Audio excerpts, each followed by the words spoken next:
What's up guys? Welcome back sa ating channel and welcome to AZ Reacts. So for today's video guys, another scary reaction video tayo. At dito tayo sa Dark TV PH na YouTube channel. So syempre, panibagong kratakoran na naman to. At bago tayo magsimula, mag-subscribe ka na. Bulule, no? So yun lang po at takutan.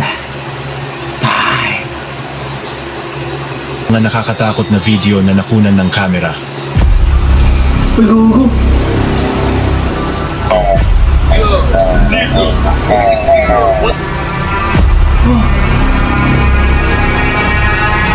Babae sa likod niya.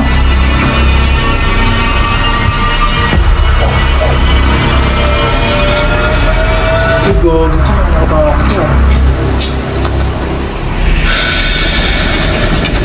Tulad dating hindi nakapag-react kay Dark TV PH.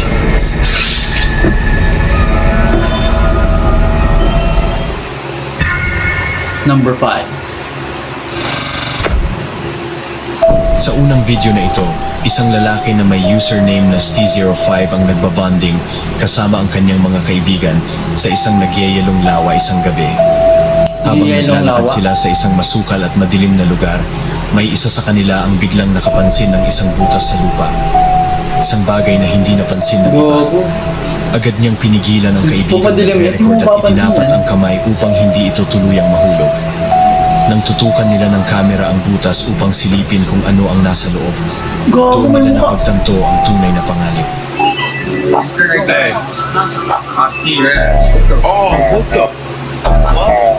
That's a fear trap. Ito ha? What the? Akala ko mukhang gabi. Parang lagay ng pasok. Ang butas ay sobrang lalim hanggang sa hindi na nila makita ang pinakailalim nito. Sa dilim, hindi nila namalayang ilang hakbang na lang ay maaari na silang mahulog kung hindi agad nakapag-react ang kanilang kaibigan. Isang simpleng lakad na muntik nang mauwi sa trahedya, paalala na sa dilim, hindi lahat ng panganib ay agad mong makikita. Yeah.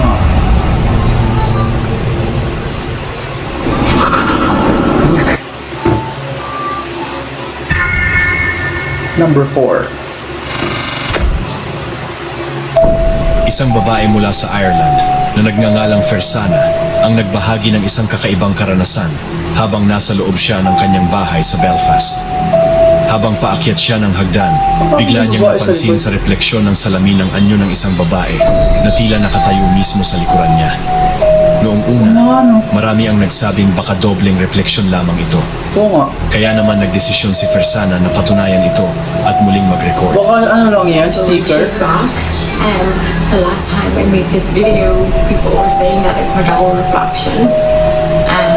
But I'm just gonna put up my hand here. Gogi, kinikilabutan ako. And Gogi. the sage has worn off. Sa video, itinaas niya ang kanyang kamay upang ipakita kung gumagalaw ba ang refleksyon. Ngunit ang mas nakakatakot, hindi gumalaw ang figura sa likod niya kahit kaunti. Baka ano lang yan? Fersana na mag-isa lamang siya sa bahay. Wala ring ibang tao sa paligid. Nang mag-record siya muli, makalipas ang ilang sandali, bigla na lamang nawala ang figura. And in the speculation, this is me. There's no double reflection. This Pero is the parang same tarpaulin window. lang. No, my window does not. Pero kung hindi ko ako, nakakatakot yun. Yes, it's double glazed. People are saying that I should turn around, so today I'm gonna be brave and I'm gonna turn around. Okay, so here it goes.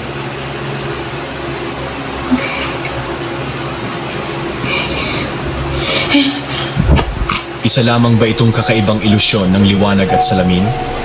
O may isang nilalang na nagtatago sa mismong likuran niya, na huli lamang ng refleksyon ng bintana? Ano ba yun? Ano sa Tarpaulin tingin mo? lang kaya yun or totoo? Kahit kung totoo, nakakatakot yun.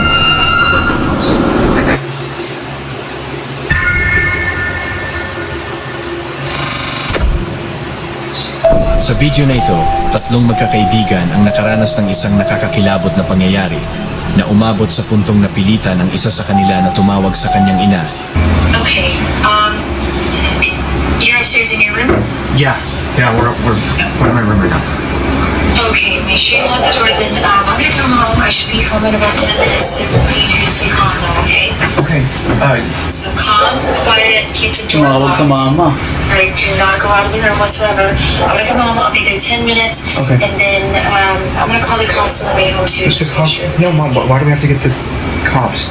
We're going to just make sure everybody's safe and they can get there faster than I can. Nang gabing iyon, nakarinig sila ng malalakas na ingay mula sa ibaba ng bahay, pati na rin ng tunog ng nababasag na salamin. Walang Dahilan gagawin upang ng- isipin nilang may posibleng pumasok sa kanilang Nanakaw. bahay. Habang hinihintay nila ang tulong, isa sa mga lalaki ang napagod at nagpasya na silipin kung sino ang nasa. Gogi, no? Pag tuturuan kayo dyan, ikaw na tumingin, ikaw na. Ikaw na sumilip doon, pre. Kung ako, di ako sasilip dyan, bahala kayo dyan.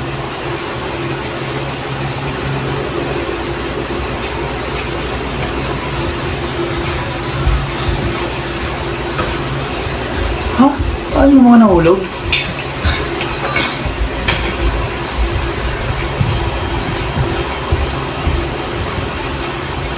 Baka ng bahay, no? Tapos madilim. Hindi imposible yung meron talaga magparamdam dyan, gabi. Hindi naman, ang lakas ang dilim.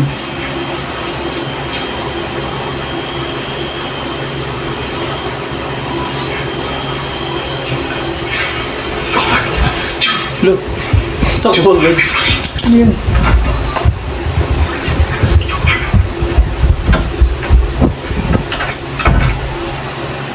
Hindi nila agad napansin ang anumang kakaiba hanggang sa mapanood nila muli ang video.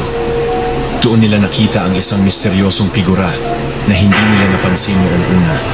Saan? Mukha? Ayon sa isa sa kanila, may nakita pa raw siyang gumagalaw sa kusina matapos ang Ano insidente. yung mukha? Dahil sa matinding takot, Wait lang, ah. isinara nila ang ng anumang kakaiba hanggang sa mapanood nila muli ang video.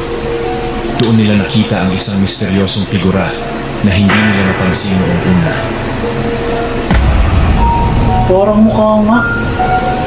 Ayon sa isa sa kanila, may nakita pa raw siyang gumagalaw sa kusina Parang matapos ang mukhang insidente. ano. Dahil sa matinding takot, isinara Parang di nila ang malinaw, kanilang eh. kwarto at naghintay na lamang Kanya-kanyang dumating takbo, ang eh, no? pulis. Ngunit nang dumating ang mga autoridad at suriin ang buong bahay, wala silang nakitang kahit sino. Walang tao sa loob o sa paligid ng bahay. Kung tatlo lamang silang nasa bahay ng gabing iyon, Ano, kung multo yun, walang gagawin o talaga ang yung mga kaya ang polis. nahuli sa video. Ayun, no? Parang mukha, no?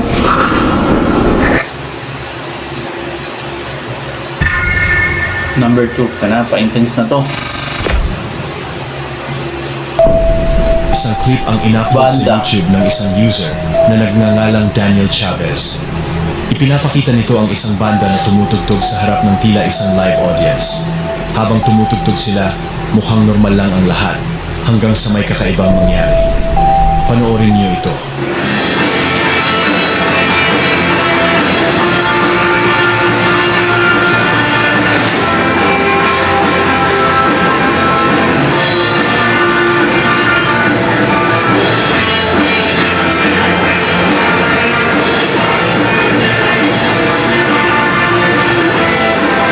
Ayos, ah.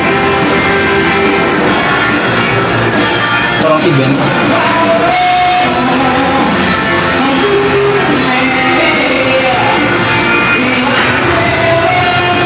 Gago! Ano na buti na kay gago?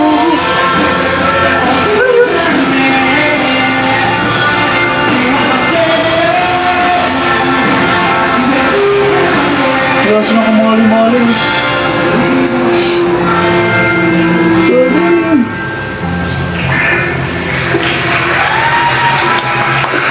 Inamulto na kayo. Habang nagpapatuloy ang tugtugan, makikita natin ang isang TV na nakasabit sa pader, katabi mismo ng drummer. Sa una, wala namang kakaiba. Ngunit nang ilayo ng camera ang kuha mula sa drummer at ibinalik muli rito, biglang may makikita isang nakakatakot na figura sa likod ng TV, tila nakatitig sa banda habang sila'y tumutugtog. Ang mas nakakakilabot pa rito, ni isa sa mga miyembro ng banda Wala o nakapansin. maging ang taong nagbi-video ay tila hindi napansin ang presensya nito. Sa footage, Yung makeup mo niya, hindi malinaw naman kung siguro posible bang may Halloween yan, taong parang nakatayo may makeup talaga ang sa ganyan. likod ng TV. Lalo na hindi rin sigurado kung may sapat na espasyo roon. Pero kung may puwang man, malinaw na malinaw ang anyo ng figura at dapat ay nakita ito ng lahat ng naroon. Nakakatakot ang video, pero multo nga ba ang ipinapakita nito? Ano sa tingin niyo? Gogi. Number 1.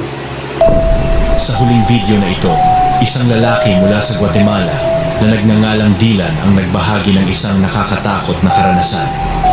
Mag-isa lamang siya sa bahay ng gabing iyon nang biglang magsimulang tumahol ng malakas ang kanyang aso na para bang may Pag-aso taong yan. naglalakad o Matik na yan, dumaan sa harap gagi. ng kanilang bahay.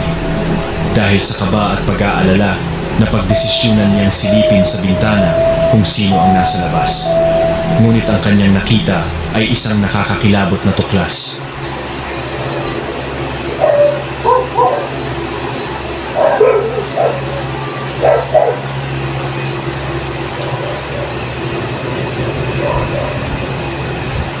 Parang Pilipinas lang din yung labas eh, no?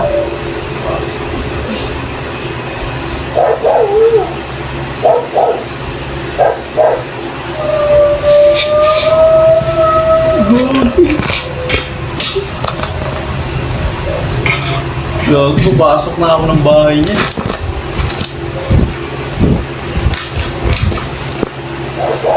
Maya-maya, nakarinig siya ng malalakas na iyak. Tila isang babaeng humahagulgol sa labas ng bahay.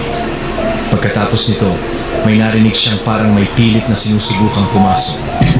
Dahil sa matinding takot, mabilis siyang Pinapasok tumakbo pa siya. papunta sa kanyang kwarto at agad na ikinandado ang pinto. Ayon sa kanya, ang tunog na narinig niya noong gabing iyon ay kahawig na kahawig ng alamat ng La Llorona. Totoo kaya ang kanyang hinala? Llorona. Ano sa tingin niyo? Grabe.